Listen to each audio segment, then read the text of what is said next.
Welcome to Compact Warfare from CompactHistories.com, the show where we explore key moments from the history of conflict, from ancient battlefields to modern warfare. This is episode 81, the Battle of Naseby. By the summer of 1645, England had been at war with itself for nearly 3 years. The conflict between King Charles I and Parliament had begun in 1642, but its roots reached further back, into arguments over religion, taxation, royal authority, and who ultimately controlled the armed forces of the kingdom. Charles believed he ruled by divine right, and that Parliament existed to advise and fund him, not to limit him. Many in Parliament believed the king had tried to govern without proper consent, especially during the 11 years from 1629 to 1640, when he ruled without calling Parliament at all. Once war began, neither side achieved a quick victory. The first major battle, Edgehill in October 1642, was indecisive. Royalist forces then built a strong wartime base at Oxford, while Parliament held London, the Navy, the South East, and many of the country's financial and administrative advantages. The fighting spread through England and Wales, with sieges, raids, and pitched battles reshaping local loyalties as much as national politics. For ordinary people, the war meant taxation, requisitioning, disrupted trade, and soldiers billeted in towns and villages, whether people wanted them there or not. In 1644, Parliament gained a major success at Marston Moor, which broke Royalist strength in the north. Yet that victory did not end the war. Charles still controlled important territory in Wales, the West Midlands, and the South West, and he still had experienced cavalry, battle-hardened infantry, and commanders who knew how to exploit Parliament's divisions. Parliament, meanwhile, had money and manpower, but its armies had often been regional forces with different commanders, different priorities, and no single national strategy. That weakness became impossible to ignore after the Second Battle of Newbury in October 1644. Parliament had outnumbered the Royalists, yet failed to destroy them. The result led to fierce criticism of the old command structure and helped push Parliament towards military reform.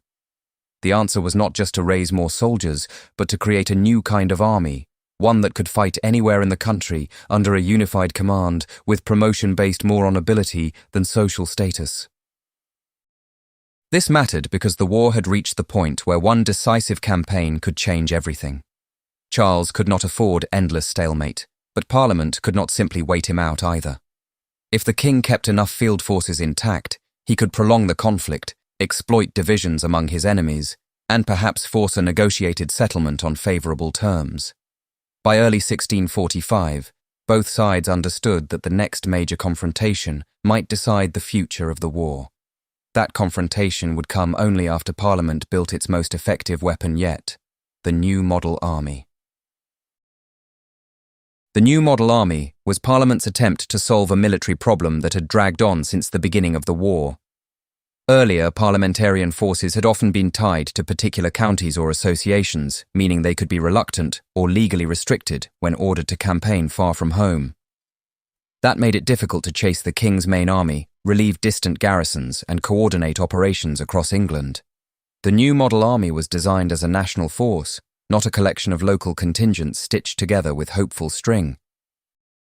Its commander-in-chief was Sir Thomas Fairfax, a serious, capable Yorkshire soldier who had already proved himself in northern campaigns. Oliver Cromwell, who had risen through the war because of his effectiveness as a cavalry commander, became one of its most important figures, especially on the battlefield. The army was unusual, not because every soldier was new, but because the structure was new. It brought together experienced men under more consistent leadership, pay, discipline, training, and purpose. At Naseby, Parliament's force numbered roughly 12 to 15,000 men, depending on the estimate used. It included infantry armed with pikes and muskets, cavalry organised into disciplined regiments, and dragoons, mounted troops who could ride quickly into position and fight with firearms on foot. The National Army Museum gives Fairfax overall command and notes that around half the army at Naseby was on horseback under Cromwell, while the Battlefields Trust gives Parliament around 15,000 men in total. Either way, Parliament had the larger army, but numbers alone did not explain what happened next. The army's real strength lay in control. Cavalry in this period could win a dramatic charge and still lose the battle if it galloped too far in pursuit. Infantry could hold ground for a time, but if its flanks were exposed, it could be overwhelmed. Artillery was useful, but slow and difficult to move once a fight began. The new model army was built to combine these elements more effectively, so cavalry, foot and dragoons supported one another rather than fighting separate private wars across the field. Discipline also mattered. Parliament wanted an army that could move fast, obey orders, and maintain cohesion under pressure. The soldiers were not saints, whatever later myth-making might suggest, but the new model army developed a reputation for professionalism and ideological commitment. Many of its officers and soldiers believed they were fighting not merely against a king's army, but for a godly and lawful settlement of the kingdom. This new army first moved west to relieve Taunton, a parliamentarian stronghold under pressure in Somerset. Then Parliament changed the plan and ordered Fairfax towards Oxford, the Royalist wartime capital. That threatened Charles directly. To draw Fairfax away, the Royalists would make a bold move of their own, one that briefly restored their confidence and set both armies on the road to Naseby. King Charles I still had reasons to believe the war could be saved. His cause had suffered blows, especially in the north, but it had not collapsed. Oxford remained his headquarters. Wales and parts of the Midlands still supplied men, horses and resources. In the southwest, Royalist strength remained formidable.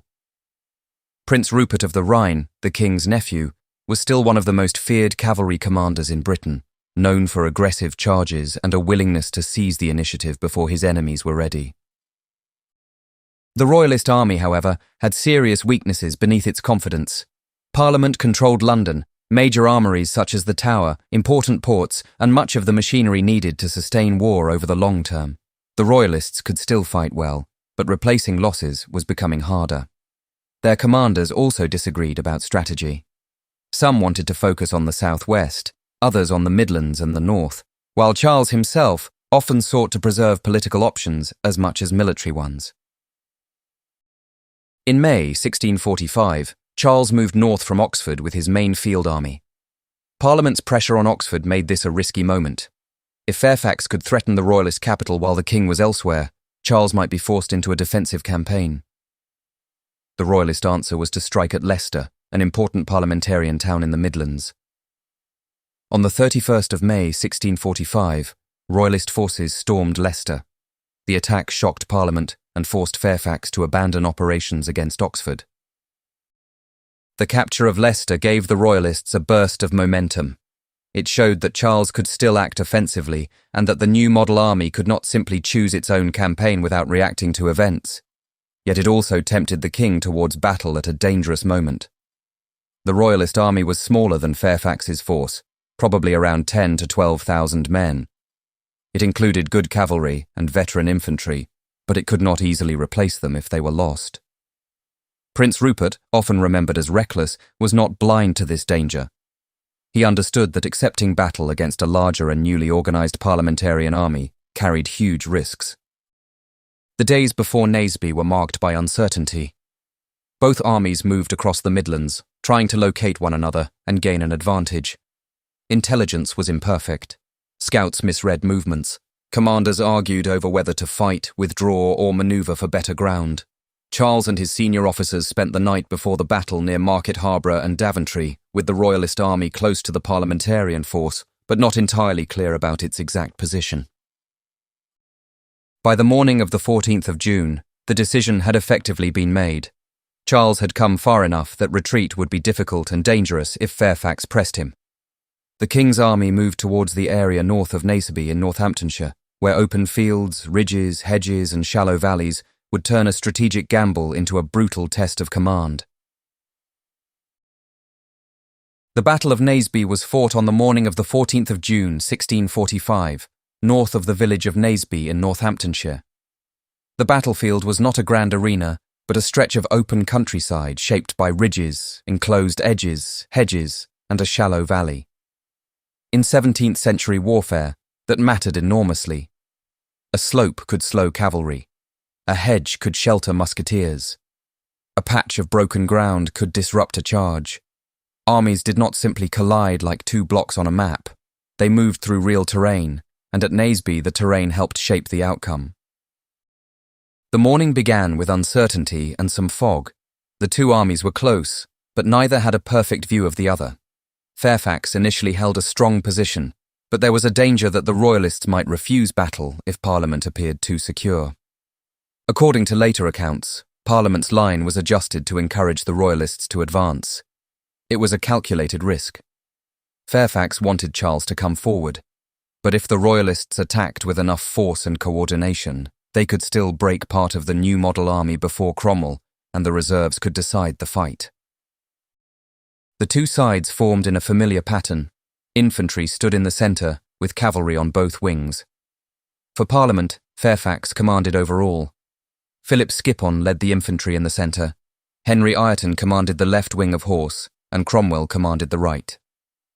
John O'Kaye's dragoons were placed near the hedges, where their firearms could harass the Royalist cavalry. On the Royalist side, Prince Rupert commanded the right wing, facing Ireton. Sir Marmaduke Langdale's northern horse held the Royalist left, facing Cromwell. Lord Astley was among those associated with the Royalist infantry in the centre. The opening arrangement carried a dangerous imbalance. Rupert's cavalry on the Royalist right was capable of a powerful charge. If he smashed Parliament's left and then turned back in good order, the Royalists might roll up the parliamentarian line. But Cromwell's cavalry on Parliament's right had a similar opportunity against Langdale. The battle therefore depended not just on who won the first clashes, but on who could keep command after success. In cavalry warfare, victory could become a problem if horsemen abandoned the main fight to chase fugitives, plunder baggage, or pursue glory beyond the battlefield. As the armies moved closer, the centre became a killing ground of muskets, pikes, swords, and clubbed weapons. Visibility was limited by smoke and motion. Orders became harder to transmit. Men were packed into formations where courage mattered, but so did the ability of officers to keep units together when the line bent. The Royalists had not come to be crushed quietly. Their first attacks were fierce, and for a time the issue remained in doubt. But the way each side handled success on the wings would decide whether that early Royalist pressure became victory or disaster. Prince Rupert struck hard on the Royalist right. His cavalry charged into Henry Ireton's parliamentarian horse and drove it back. Ireton himself was wounded and captured during the fighting. In the first phase of the battle, this looked like a serious Royalist success. Rupert had done what he had done many times before, using speed, shock, and aggressive leadership to break opposing cavalry. The problem was what happened after the breakthrough. Instead of quickly reforming and returning to support the Royalist centre, much of Rupert's horse continued towards the parliamentarian rear, where they became tangled with the baggage and artillery area. In the centre, the Royalist infantry pressed Parliament hard. Philip Skippon, commanding the parliamentarian foot, was wounded but stayed on the field, a decision that helped steady his men. The fighting here was close and vicious. Muskets could fire only slowly, so once formations closed, soldiers fought with pikes, swords, musket butts, and whatever violence the moment allowed. The Royalist infantry were experienced and determined. For a time, they pushed the new model army's centre backwards and created the real possibility that Fairfax's line might crack. On Parliament's right, however, Cromwell handled his cavalry differently from Rupert. Facing Marmaduke Langdale's Royalist horse, Cromwell's men eventually drove them back. Crucially, Cromwell did not allow his whole wing to disappear in pursuit. He kept reserves under control and turned cavalry back towards the centre of the battlefield. That difference was decisive. While Rupert's successful horsemen were too far away to help the Royalist infantry, Cromwell's cavalry could strike the Royalist centre in flank and rear. O'Kaye's dragoons added to the pressure from the hedges, firing into vulnerable positions and helping disrupt Royalist movement. Fairfax's infantry, though battered, held long enough for the parliamentarian cavalry to make its advantage count. The Royalist foot found themselves attacked from more than one direction. What had begun as a hard-fought infantry struggle turned into encirclement and collapse. Some Royalist units fought stubbornly, but battlefield courage could not solve the tactical problem. Without cavalry support, with Parliament's horse returning against them, and with Fairfax still holding the field, The Royalist infantry began to break. Charles still had mounted men near him and appears to have considered an attempt to intervene, but the moment passed. Whether through caution, confusion, advice from those around him, or recognition that the centre was already lost, the king did not launch the counterattack that might have offered one last chance. When Rupert returned, it was too late. His cavalry had won its first fight, but Parliament had won the battle. The Royalist losses were catastrophic. The battlefield's trust estimates around 1,000 Royalist dead and fewer than 150 parliamentarian dead, while other evidence records thousands of Royalist prisoners. Civil War petitions notes that 4,508 Royalist prisoners were marched from Market Harborough to Northampton the day after the battle, with many later moved south towards London. Parliament had not merely defeated Charles's army, it had destroyed its ability to act as the king's main field force. Charles I escaped from Naseby, but escape was not the same as recovery. The Royalist army he left behind had been shattered. Parliament captured guns, supplies, baggage, standards, and thousands of prisoners.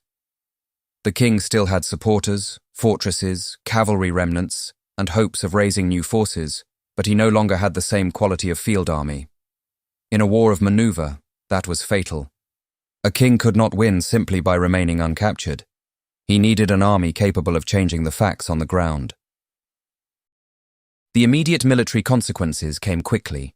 Leicester, whose capture had helped bring Fairfax after the Royalists, was retaken by Parliament within days.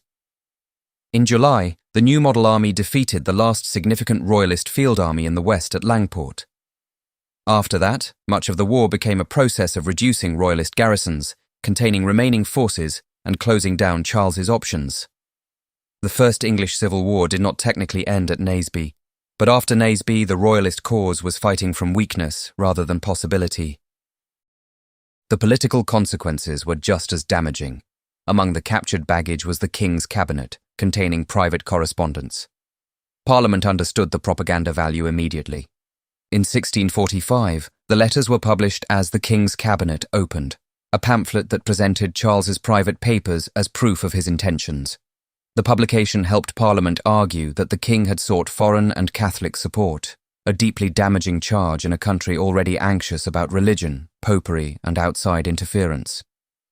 The Internet Archive record of the 1645 publication describes it as letters and papers written with the king's own hand and taken in his cabinet at Naseby Field on the 14th of June, 1645. For Charles, the loss of the papers was a disaster because it damaged trust.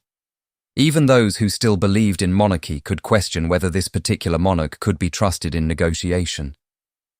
Parliament did not need merely to defeat him militarily.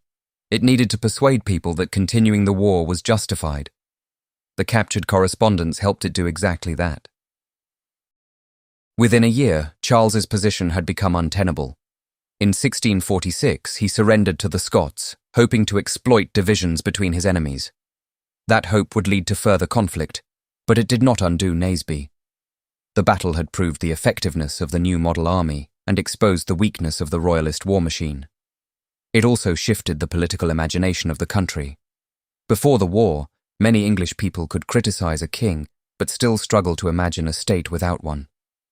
After Naseby, the question became more dangerous. If a king made war on his own people, lost, negotiated in bad faith, and tried again, what then?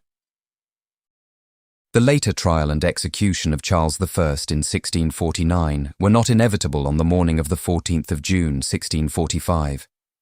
History rarely works as neatly as that. But Naseby made them possible by breaking the king's army, damaging his credibility, and giving Parliament soldiers the confidence that they were not merely rebels in arms, but the force that had decided England's future. The battlefield near a Northamptonshire village became the place where Royalist victory ceased to be realistic, and where Parliament's military revolution became impossible to ignore.